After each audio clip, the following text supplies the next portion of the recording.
lương nè miễn thầy giờ nó đã tắt tiếng rồi đã tắt tiếng khởi sân mà anh mơ sân rồi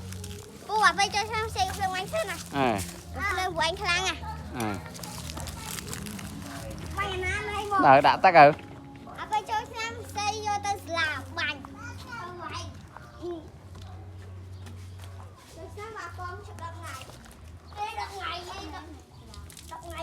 đã vô chết sân hả banh sân mà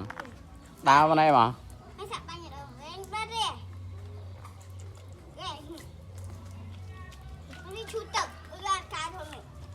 cho giỏi chết cây về lâu rồi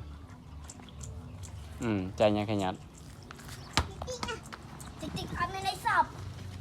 cho em khăn hả mặt tiếng anh đi mặt tiếng ôi ai tâm tình lên thôi này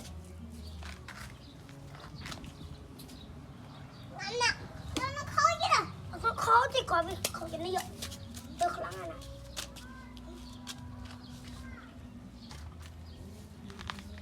đó nè lấy cho luôn đi hả lấy cho luôn đi chúng ông lắm đồng bốc ôn là nãy con này ơi cứ lần nào quá gì ơi khăn nó phải đau nè cá đi quạt thôi nó ăn rồi thầy ôi sao lên quạt khiên nó bánh khang à bá hai thầy trôi cho em bá này ở đâu mua này phải chơi thuốc này cho với nhọp rồi ai tâm tình cặp lên gần đông mày cái mắt thế mà